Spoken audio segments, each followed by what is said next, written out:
अस्सलाम वालेकुम dear students. आज हम बात करेंगे मोस्ट इम्पॉर्टेंट क्वेश्चन पे, जिसका नेम है work done in gravitational field या work done by gravitational field. Dear students, जैसे कि हम लोग पहले डिस्कस कर चुके हैं इस चैप्टर के स्टार्ट में कि वर्क क्या होता है, कांस्टेंट फोर्स के अकॉर्डिंग कैसे हम इसको डिफाइन करते हैं, कांस्टेंट फोर्स क्या होती है।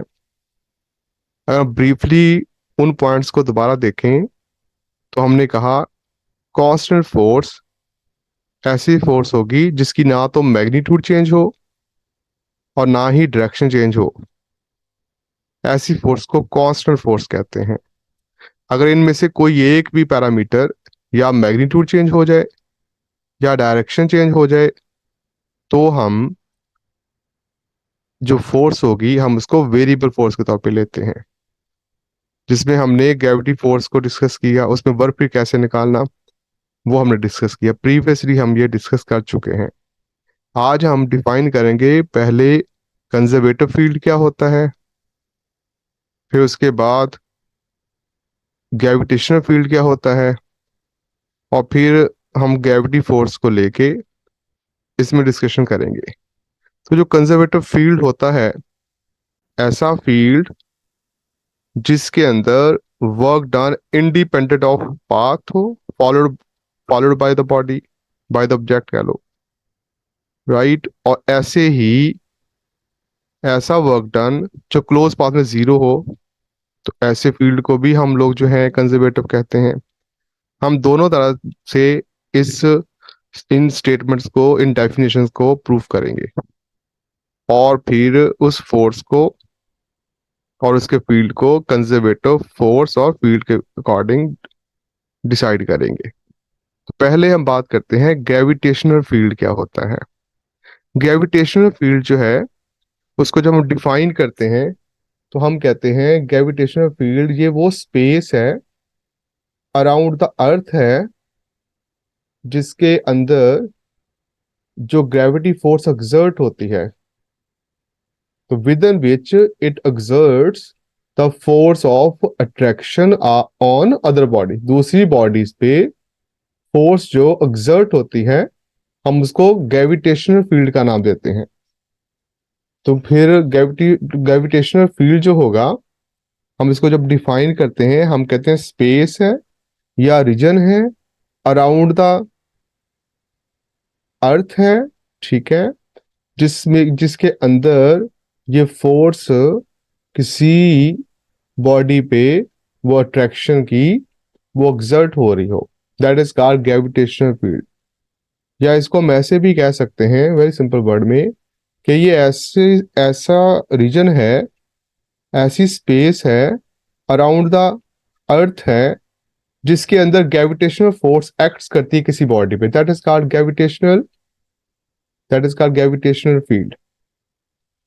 तो ये तो होगी डेफिनेशन ग्रेविटेशनल फील्ड की। अब हम लोग कुछ वर्क डन की सिचुएशन को देख लेते हैं कि कब इसको पॉजिटिव लेना कब इसको नेगेटिव लेना। हम उस पर बात कर लेते हैं कि किस तरह से हम पॉजिटिव और नेगेटिव जो है वर्क को डिफाइन कर सकते हैं, या जीरो वर्क भी हम कह सकते हैं, राइट। उसमें अब ये है कि वर्क डन पॉजिटिव कब लेना है। वर्क डन पॉजिटिव तब लेते हैं जब ग्रेविटेशनल फोर्स की डायरेक्शन और डिस्प्लेसमेंट दोनों ही एक ही सिमत में हो, यानी ग्रेविटेशनल फोर्स और डिस्प्लेसमेंट पैरेलल हो या कहें इन सेम डायरेक्शन हो, तब हम लोग वर्क डन को क्या लेते हैं, पॉजिटिव लेते हैं। दोनों एक ही सिमत में एक्सर्ट हो रहे हो। और ऐसे ही अगर दोनों अपोजिट डायरेक्शन में हो, मतलब एंटी पैरेलल हो, तो वर्क डन नेगेटिव होगा। और अगर दोनों परपेंडिकुलर हैं, आपस में म्यूचुअली परपेंडिकुलर हैं, तो वर्क डन क्या होगा, वर्क डन जीरो हो जाएगा। तो ये तो हम ऑलरेडी जानते हैं, वर्क डन पॉजिटिव भी, फिर नेगेटिव भी और जीरो भी होता है, कि ये डिस्प्लेसमेंट है। और ये डिस्प्लेसमेंट की डायरेक्शन है, इसी तरह से जो फोर्स है वो भी इसी डायरेक्शन में आए, राइट। तो इस सूरत में वर्क क्या हो जाएगा, पॉजिटिव हो जाएगा। अगर हमारे पास इसके अपोजिट, यानी ये फिर से डिस्प्लेसमेंट है, और इसके अपोजिट जो है, यानी इस तरह से इसके अपोजिट डायरेक्शन में अगर फोर्स ऑफ ग्रेविटी लग रही है, अब ये क्या बन जाएगा, एंगल 180 बनेगा ना। तो ये नेगेटिव वर्क देगा। पहले केस में जब दोनों पैरेलल थे तो जो एंगल था वो 0 है। दूसरे केस में अब अपोजिट हो गए, एंटी पैरेलल हो गए, तो वर्क क्या हो जाएगा, जाहिर बात है वो हमारे पास 180 आएगा, जो कि नेगेटिव वर्क देगा। और ऐसे ही अगर डिस्प्लेसमेंट इस तरफ को है और फोर्स जो है वो अपवर्ड डायरेक्शन में कुछ इस तरह से, इस सूरत में क्या होगा, वर्क डन जो है वो क्या हो जाएगा, अंडर सोर्स की बात है कि वो 0 हो जाएगा। राइट, हम इसको देख सकते हैं। देखिए इस केस में थीटा क्या होगा, यहाँ पे थीटा बराबर होगा 0 डिग्री। इस केस में थीटा क्या होगा, इसमें होगा 180। राइट, 180 डिग्री होगा। और थर्ड केस में इसमें एंगल क्या बनेगा, यहाँ पे जारी बात है 90 डिग्री बनेगा, थीटा बनेगा 90 डिग्री। राइट, तो ये बेसिकली, तो ये डिस्प्लेसमेंट की डायरेक्शन ले लें और इस तरफ फोर्स ले लें, एंगल क्या बन गया, 90 बनेगा। ठीक है, परपेंडिकुलर होंगे। इसमें अगर फोर्स इस डायरेक्शन में है और डिस्प्लेसमेंट इसके अपोजिट डायरेक्शन में है, तो एंगल क्या बनेगा, 180। राइट, बिल्कुल ऐसे ही पहले केस में। तो अगर पैरेलल तो theta will be of course 0 degree, तो वर्क विल बी पॉजिटिव है। बाय ग्रेविटी फोर्स अपोजिट होने के केस में नेगेटिव, और परपेंडिकुलर होने के केस में, तो ये तो होगी साइन कन्वेंशंस कहलाती हैं वर्क डन की, by gravitational force in gravitational field. फर्ज करते हैं कि हमारे पास एक ऑब्जेक्ट है जिसका मास m है, उसने पॉइंट ए पॉइंट से मूव करना है बी पे जाना, तो ए से बी तक। राइट, तो फिर फोर्स जो एक्ट कर रही है बॉडी पे, वो ग्रेविटेशनल जो है फील्ड के अंदर, वो ग्रेविटी फोर्स है। राइट, एट किसी भी पॉइंट पे, तो वो उसके क्या होगी, ग्रेविटी फोर्स किसके बराबर होगी, जाहिर बात है वो बॉडी के वेट के बराबर होती है। तो एफ ऑफ जी जो है ग्रेविटेशनल जो हमारे पास फोर्स है, ग्रेविटेशनल फोर्स, वो इसके वेट के बराबर होगी। और ये बराबर किसके होगा, ये एम जी के बराबर होना चाहिए ना, तो इधर एम जी लिख सकते हैं। राइट, इस तरह से। तो फिर यहाँ पे हमारे पास work done independent of path के लिए हम लोग डिस्कशन करेंगे और क्लोज पाथ में करेंगे, जैसे मैंने आपको स्टार्ट में बोला।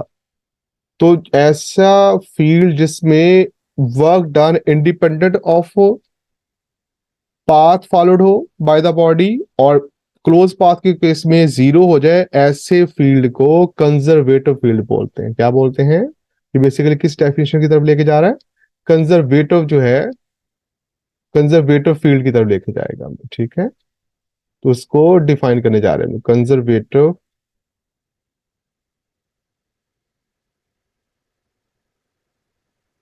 कंजर्वेटिव फील्ड के मीनिंग में हमें लेके ये डेफिनेशन बन जाएगी। दोनों पार्ट्स हम इसके प्रूफ करते हैं। हमारे उसमें हमारे पास पाथ है कि ए डी बी और दूसरा है ए सी बी, तीसरा है A to B। ये 3 पाथ लिए गए हैं। इन तीनों पाथ को डिस्कशन करते हैं। हमारे पास 3 पाथ बने हैं। एक पाथ तो ये है कि आप चले स्टार्ट करें कहाँ से, ए पॉइंट से, ए पॉइंट से आप स्टार्ट करें और जाएं डी पे, ए से डी तक, फिर डी से आगे बी तक। तो एक पाथ बनेगा, ये इसको फर्स्ट पाथ का नाम दे देते हैं। हम इस पे वर्क निकाल लेते हैं। ठीक है, इस पे वर्क निकालेंगे। फर्स्ट पाथ का वर्क क्या होगा, ए से डी पे जाना पड़ेगा और डी से आगे बी पे जाना पड़ेगा। तो फर्स्ट पाथ के लिए हम लोग इसको डिफाइन कर सकते हैं। फर्स्ट पाथ हो गया हमारा। तो वर्क डन क्या होगा, वर्क डन होगा, वर्क होगा, कहां से शुरू किया, ए से, उसके बाद किधर जाना है, डी तक, और डी से आगे किधर, बी की तरफ। तो ए डी बी जो है फर्स्ट पाथ का वर्क आ जाएगा। ये दो हिस्सों में बटेगा। इसमें वर्क जो है ए से डी तक पहले कैलकुलेट करना पड़ेगा आपको। ए से एरो लगा लेते हैं, ए से डी तक ए डी भी लिख सकते हैं या ए से डी एरो लगा लेंगे। फिर ऐसे ही वर्क डन होगा। वर्क डन क्या, डी से स्टार्ट करेंगे तो डी से चलेंगे आगे किस तरफ, हम बी पॉइंट तक, तो बी लिखा जाएगा। और दोनों को निकाल के इस इक्वेशन में हम ऐड कर लेंगे तो पहले पाथ का वर्क क्लियर हो जाएगा। ठीक है, अब देखें इसमें आपको क्लियर हो रहा है कि जब आप ए से डी की तरफ जाते हैं तो ए से डी ऐसे जाएंगे ना, इस तरह से। जो फोर्स ऑफ ग्रेविटी है तो वो डाउनवर्ड एक्शन एक्ट करेगी इस तरह से, इस पॉइंट पे मौजूद है ये, यहाँ पर। अब इसने इस यहाँ पे बॉडी मौजूद है, ठीक है, और डाउनवर्ड डायरेक्शन में फोर्स ऑफ ग्रेविटी लगेगी। डिस्प्लेसमेंट जो है हॉरिजॉन्टल है। तो ये तो वो केस बन गया जिसमें वर्क नहीं होता, यानी वर्क डन जीरो होगा। इस केस में वर्क डन क्या होगा, क्योंकि एंगल क्या बनेगा, जारी बात है एंगल 90 बनेगा। आप देख सकते हैं इस केस में डिस्प्लेसमेंट और यहाँ पे ये 90 के मीनिंग में आता है। तो अगर डी से चलेंगे बी की तरफ चलेंगे, ऊपर को जाना है, राइट। डी से बी की तरफ, तो आप देखें आप डिस्प्लेसमेंट अपवर्ड डायरेक्शन में है, तो लेकिन जो फोर्स ऑफ ग्रेविटी कैसे एक्ट करेगी, डाउनवर्ड डायरेक्शन में। तो एंगल क्या बन गया, अपोजिट डायरेक्शन ही आ गई है तो एक दूसरे के, फोर्स और डिस्प्लेसमेंट, फोर्स ऑफ ग्रेविटी, तो एंगल 180 बनेगा ना। आप देख सकते हैं इसमें से जब आप डी से बी की तरफ जाएंगे यानी वर्क डन डी बी करेंगे तो वहां पे एंगल 180 बनेगा, राइट। अगर 180 बनेगा तो अंडरस्टूड सी बात है वर्क डन नेगेटिव हो जाएगा, है ना। तो उस केस में हमारे पास वर्क डन मिलेगा बट नेगेटिव फॉर्म में है। ऐसे ही अगर आप ए से सी की तरफ जाएंगे, ए से सी की तरफ, तो भी इसी सिचुएशन में है, तब भी फोर्स डिस्प्लेसमेंट जो है और फोर्स जो है आपस में अपोजिट हो जाएंगे, तब भी एंगल 180 बनेगा। तो यानी कि डी से बी की तरफ या ए से सी की तरफ, तो दोनों में वर्क आपको मिलेगा, जो कि 180 है तो -1 आएगा कॉस की वैल्यू, ठीक है। और mgh इसका आंसर आ जाएगा, नेगेटिव साइन के साथ है। अभी हम इसको चेक कर लेते हैं। इसके बाद जो हॉरिजेंटल है उसमें इस केस में भी सी से बी की तरफ वर्क नहीं मिलेगा, क्योंकि इस सूरत में भी तो वर्क डन जो है वो हमारे पास वो जीरो होगा। क्यों भाई, क्योंकि एंगल जो है वो 90 बनेगा। ये देखो एंगल इधर भी 90 बनेगा, तो जिधर भी एंगल 90 बनेगा, अंडरस्टूड सी बात है, एफ जी जो है जिसको डब्ल्यू भी कहेंगे, वो डाउनवर्ड डायरेक्शन में आ जाएगा ना, ऐसे परपेंडिकुलर जिसे कहते हैं। तो ये हमारे पास एम जी जो है ये डाउनवर्ड डायरेक्शन में परपेंडिकुलरली एक्ट कर रहा है, और आप इस तरफ को जा रहे हैं हॉरिजॉन्टल, तो एंगल क्या बना, सारी बात है 90 बन गया। तो इस केस में भी सी से बी की तरफ भी, सी से बी की तरफ भी आपके पास कोई रिजल्ट नहीं मिलेगा, ठीक है ना। जी, वर्क डन है। अब देखिए पहला पाथ क्या, फर्स्ट पाथ ये कह रहा है कि work done along A D B. A D B के अलोंग वर्क डन क्या होगा, कहते वर्क डन होगा अलोंग ए से डी की तरफ, जैसे मैंने को भी बताया ए से डी यानी इस तरफ को जाना आपने, इस तरफ को ऐसे, ठीक है ना, इस तरफ, इसको ए डी बोलेंगे हैं। अब आपको पता है इधर फोर्स ऑफ ग्रेविटी तो नीचे को एक्ट करेगी ना, इस तरह से। और एंगल क्या बनेगा, 90, क्या बनेगा, 90 डिग्री बनेगा बेटा। सही है, फोर्स ऑफ ग्रेविटी जिसको एफ जी से हम जाहिर कर सकते हैं, ठीक है, जो कि असल में किसके बराबर होती है, वेट के बराबर, जिसको डब्ल्यू कह सकते हैं। और ये बराबर किसके होगा, ये एम जी के बराबर आएगा, ठीक है, एम जी के बराबर। और एंगल 90 बना, डिस्प्लेसमेंट जो है ए डी जो है हॉरिजेंटल, फोर्स वर्टिकल, एंगल 90, तो वर्क डन नहीं होगा क्योंकि कॉस 90 जीरो होता है ना।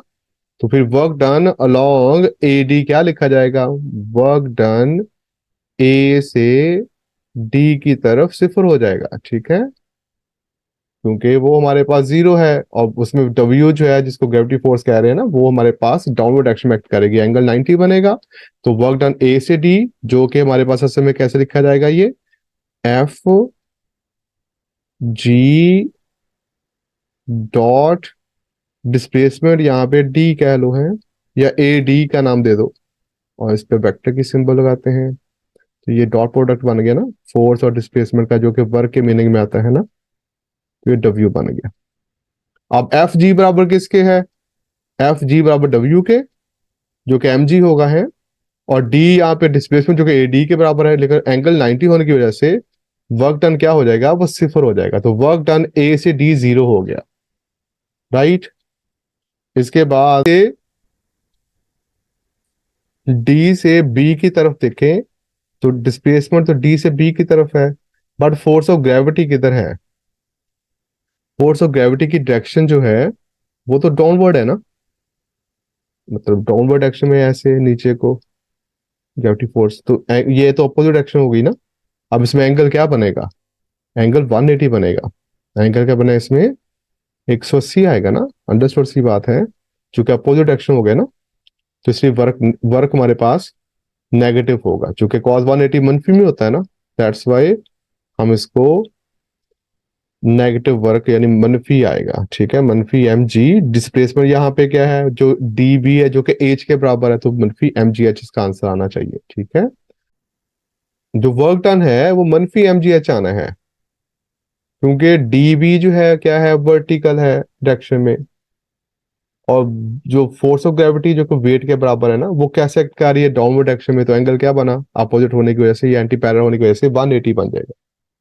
उसी डी से बी फिर वही फॉर्मूला कि एफ जी, ये फिर वही लिखा जाएगा वैसे ही कि एफ ऑफ जी आना चाहिए, ग्रेविटी फोर्स आएगी, फिर डॉट डिस्प्लेसमेंट आएगा, ठीक है ना, ये है। और इसमें वो ओपन करें, एफ जी बराबर डब्ल्यू के आ गया जो कि एम जी होता है, राइट। डी वैसे ही आ गया कॉज ऑफ थीटा, डी क्या होता है, एच के बराबर है, राइट, वर्टिकल हाइट जो है। तो यहाँ पे अप्लाई कर दें, कॉज 180 मनफी 1 होता है ना, मनफी 1 होता है, तो -1 आएगा। दैट्स वाई फिर मनफी एम जी एच आ जाएगा। हम दोनों को जब ऐड करेंगे टोटल वर्क, तो ए से डी तो हमारे पास था ही नहीं, क्योंकि एंगल 90 बना था, 0 हो गया। और डी से बी जो हमारे पास वर्क है तो मनफी एम जी एच है, दोनों को ऐड करेंगे तो आंसर आएगा मनफी एम जी एच। तो फर्स्ट स्टेप का वर्क जो है वो क्लियर हो गया आप सबको, होपफुली।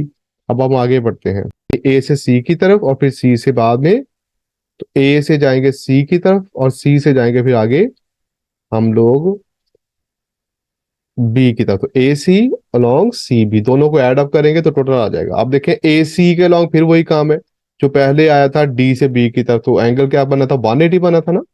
तो आपका आंसर क्या आएगा, मनफी एम जी एच, ठीक है। क्योंकि वर्टिकली अपवर्ड डायरेक्शन में हमारे पास डिस्प्लेसमेंट है, और जो इसके साथ फोर्स ऑफ ग्रेविटी वो डाउनवर्ड डायरेक्शन में है, दैट्स वाई अपोजिट डायरेक्शन में हो गया, तो एंगल 180 बनेगा। तो cos 180 क्या होता है, -1, तो दैट्स वाई मनफी एम जी एच इसका आंसर आ जाएगा, राइट।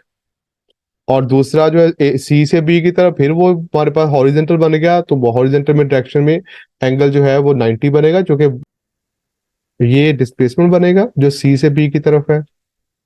और ये फोर्स ऑफ ग्रेविटी जो डाउनवर्ड डायरेक्शन में आएगी, ऐसे है ना। तो एंगल क्या बनेगा, वन एंगल बनेगा 90, तो फिर से वर्क 0 हो जाएगा। तो सी बी के लॉन्ग वर्क 0, ठीक है। और ए सी के लॉन्ग मनफी एम जी है, दोनों को ऐड अप करें। जब दोनों को ऐड अप करेंगे तो हमारे पास आंसर आएगा मनफी एम जी एच, और फिर इसके साथ +0 विल गिव यू -mgh। तो दोनों में आंसर आ चुका, दोनों पाथ का -mgh बोला है। एंगल 90 है, वर्क डन 0 होगा, ठीक है। दोनों को ऐड अप किया, सी बी का लॉन्ग हमारे पास 90 होने की वजह से 0 हो गया, ए सी का नेगेटिव हो गया 180 होने की वजह से, ठीक है। तो ए सी बी का वर्क भी क्लियर हो गया, तो पाथ 2 बी आपका क्लियर हो गया। फिर पार्ट 2 के दौरान भी मनफी एम जी एच आया है, पार्ट 1 के दौरान भी वर्क डन मनफी एम जी एच आया, तो सेम सेम वैल्यू आ रही है ना। तो यानी कोई फर्क नहीं पड़ता कि जौन सा भी पाथ हम लोग जो है वो अडॉप्ट कर लें, जौन सा पाथ भी फॉलो करें, लेकिन वर्क डन की वैल्यू सेम आ रही। तो ये शो करता है कि वर्क डन इंडिपेंडेंट है। एक और पाथ ले लेते हैं, कर्व पाथ जिसे कहते हैं। ये तो हम वेरिएबल फोर्स में बड़ी डिटेल से डिस्कस किया था। ये अब देख सकते हैं यहाँ पे हॉरिजेंटल के लॉन्ग, यानी इस तरफ ऐसे इधर को, ठीक है। तो इसके अलोंग जो है वर्क नहीं होता, हॉरिजेंटल वर्क जितने भी स्टेप्स हैं, इस पॉइंट पे ले लें इधर को, या इधर इस पॉइंट पे ले लें इस तरफ को। तो ये जो स्टेप्स हैं ये हॉरिजेंटल लाइन, इसमें वर्क नहीं होगा। क्यों भाई, क्योंकि ये तो वही बनता है ना जो ए से डी वाला पाथ बना था, या सी से बी वाला, उसमें एंगल 90 बनता है, तो वर्क डन नहीं होता। लेकिन जब वर्टिकल की बात की हमने, इस तरफ को ऐसे, ये वर्टिकल बनेगा ना, ऐसे इस पॉइंट पे देखें तो इस तरफ को ऐसे, तो वर्टिकल के तो बनेगा, यस। अब इन स्टेप्स को मैंने पहले को लिखा डेल्टा y1 वर्टिकल, इसको डेल्टा y2, अगले को डेल्टा y3, उसके अगले को, नेक्स्ट वाले को Δ/3, उससे नेक्स्ट वाले को Δ/4, यानी आप इस तरह से लिख सकते हैं ना। तो ये वर्क होगा, इन सबको ऐड अप कर देते हैं तो टोटल आ जाएगा ना। तो इसलिए हम लोग लिख सकते हैं कि वर्टिकल पाथ हमारे पास सारे ऐड होके एच के बराबर, और हॉरिजेंटल जो हमारे पास एक्स के बराबर, लेकिन ये तो हमारे पास टोटल ही वर्क जीरो हो जाता है। इसका तो हमें कोई फायदा नहीं होने वाला ना, तो इसका वर्क, चूंकि हॉरिजेंटल वर्क डन जीरो था, लिखा भी है ईच हॉरिजेंटल स्टेप में वर्क डन जीरो है। लेकिन वर्टिकल में यस, तो उसमें Δ/1 पे Δ/2 पे Δ/3 एम जी आना है ना, ठीक है। अब एम जी मनफी का साइन जो है वो कॉमन ले ले, तो हमारे पास जो वैल्यू आती है, ठीक है ना, वो टोटल वर्क डन को फाइंड करने में हेल्प कर देगी। हमारे पास टोटल वर्क डन की है आपने, इनकी वैल्यूज को लिख लें, -mg Δ/1 फिर -mg Δ/2 एंड सो ऑन। अब मनफी mg कॉमन निकालें तो क्या बचेगा अंदर ब्रैकेट में, Δ/1 Δ/2 Δ/3 एंड सो ऑन Δ/n। तो ये क्योंकि ये किसके बराबर है हमारे पास, ये एच के बराबर है, तो हमारे पास आंसर क्या आ गया, W बराबर -mgh, ठीक है। और इनको ऐड कर लें दोनों को, तब भी हमारे पास आंसर वही है। तो पाथ 1 यानी ADB, ए से डी, डी से बी, फिर A से B यानी A से C, फिर C से B, पाथ 1 पाथ 2 हो गया। और करो पाथ A से B तक, तीनों में हमने क्या देखा, पाथ जो है वर्क डन जो है वो इंडिपेंडेंट ऑफ पाथ होता है, पाथ को चेंज करने से वर्क पे कोई फर्क नहीं पड़ता। तो प्रूफ हो गया कि work done independent of path होता है, ठीक है। दूसरा हिस्सा इसका ये है कि in a close path work done क्या होता है, जीरो। हम देख लेते हैं इसी डायग्राम को दोबारा फिर से। देखिए, अगर हम लोग इन अ क्लोज पाथ या अलोंग ए क्लोज पाथ वर्क डन को कैलकुलेट करें, देखिए हम लोग अब प्रूफ करते हैं कि work done in a close path वो सिफर के बराबर है। तो इसके लिए अब ए से डी पे चलेंगे, फिर उसके बाद क्या, डी से चलेंगे बी पे, राइट, फिर बी से चलेंगे, ठीक है ना, बी से चलेंगे इधर को, जो कि कर्व पाथ के लॉन्ग है ए की तरफ। तो कोस पाथ बन गया ना, ए से शुरू किए ए पे वापस आ गए, तो वर्क डन क्या आ जाएगा, वर्क डन सिफर आना चाहिए, क्लोज पाथ तो बन चुका। तो देख लेते हैं ऐसा पॉसिबल है कि नहीं। देखें, आपको पता है कि पॉइंट के गेट देखें यहाँ पे, हमारे पास फोर्स जो है वो एंगल क्या बना रही है, ग्रेविटी फोर्स डिस्प्लेसमेंट एंगल 90, तो वर्क डन जीरो था, इधर जीरो था। इधर क्या था, डिस्प्लेसमेंट अपवर्ड डायरेक्शन में और फोर्स डाउनवर्ड डायरेक्शन में, तो एंगल क्या बना 180। तो वर्क डन आया था -mg और h के बराबर, ठीक है, दोनों को। और फिर इसके बाद इधर को जब आते हैं तो चूंकि डाउनवर्ड डायरेक्शन में आ रहे हैं, अपवर्ड नहीं जा रहे, डाउनवर्ड आए, तो डिस्प्लेसमेंट भी डाउनवर्ड डायरेक्शन में और फोर्स ऑफ ग्रेविटी भी डाउनवर्ड डायरेक्शन में, तो एंगल क्या बनेगा, जीरो। तो यहाँ पे आंसर आएगा, पहले मनफी आया था ना, अब मनफी नहीं आएगा, अब आएगा प्लस में, तो मनफी नहीं बल्कि +mgh आएगा।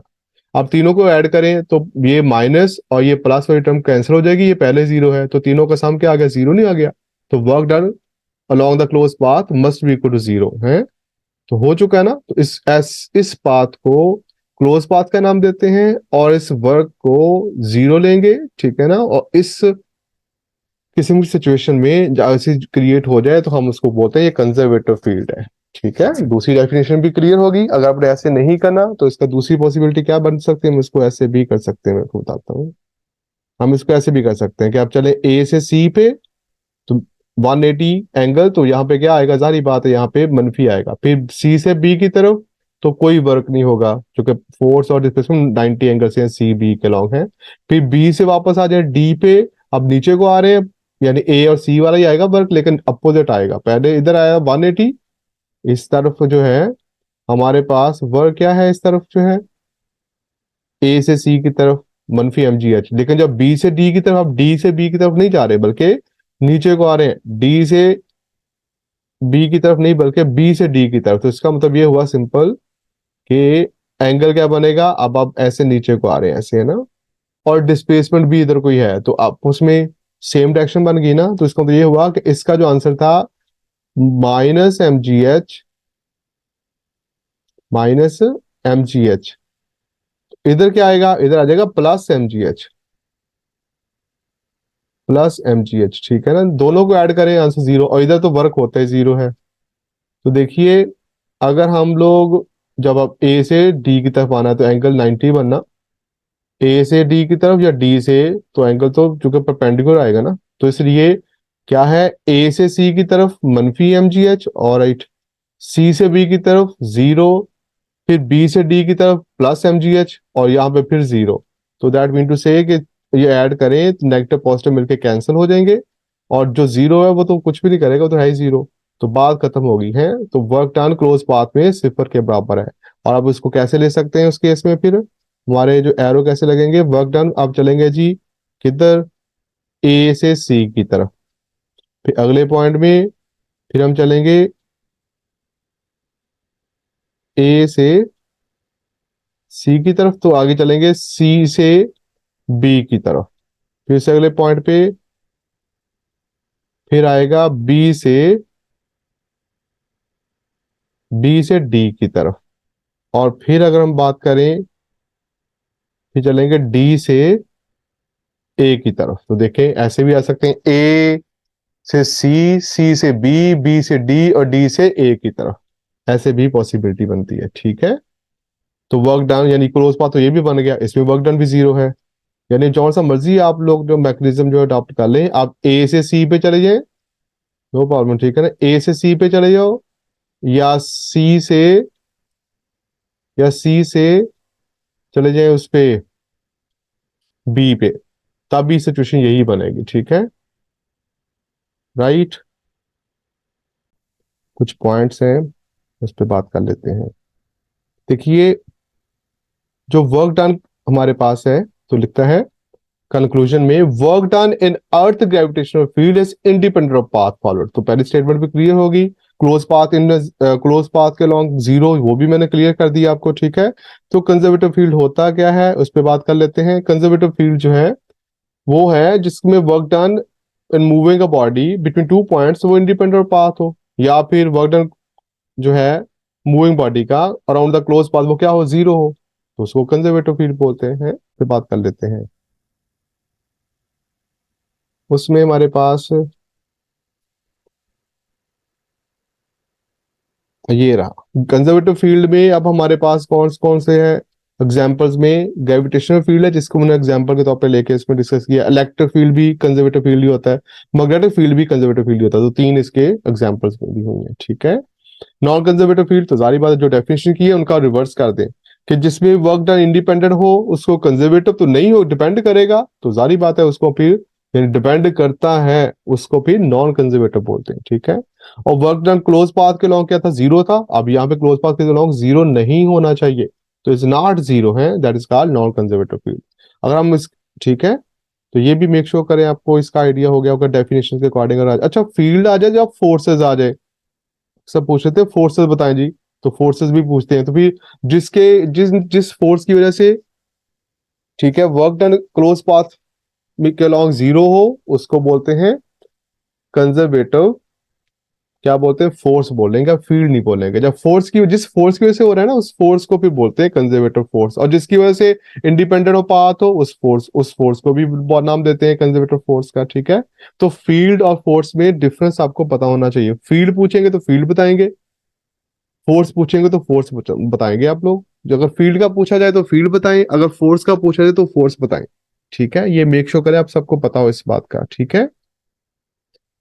इसके एग्जांपल्स भी दी हुई हैं, हम उस पर बात कर लेते हैं। बल्कि लिखा हुआ है कंजर्व, क्या तो the force whose work done in moving a body between 2 points is independent path है, या जिसकी वजह से वर्क डन क्लोज पाथ में 0 हो, उस फोर्स को कंजर्वेटिव फोर्स बोलते हैं। और जो नहीं होगा ऐसा, जो इस चीज को, जो स्टेटमेंट को नहीं फॉलो करेगा, वो नॉन कंजर्वेटिव फोर्स कहलाएगा, ठीक है। किसकी ग्रेविटेशनल फोर्स दी हुई है, ग्रेविटेशनल फोर्स दी हुई है, इलास्टिक स्प्रिंग फोर्स दी हुई है, इलेक्ट्रिक फोर्स दी हुई है, ये सारी कंजर्वेटिव फोर्सेस हैं। और नॉन कंजर्वेटिव में कौन सी लिस्ट में आती है, फ्रिक्शनल फोर्स है, टेंशन है, नॉर्मल फोर्स है, propulsion of force of rocket है, propulsion फोर्स ऑफ मोटर है। तो ये अगर एमसीक्यूज में आ जाए तो आपको क्लियर होना चाहिए ये, ठीक है। होपिंग कि आपको सारे पॉइंट्स क्लियर होंगे होंगे, ठीक है। अपना बहुत सा ख्याल रखिएगा, Subscribe to my और channel. मेरे चैनल को सब्सक्राइब करें। ताकि नेक्स्ट जो है आपके आर्टिकल्स को अपलोड किया जा सके। आप लोगों के फीडबैक का इंतज़ार रहेगा। Thank you so much. अस्सलाम वालेकुम।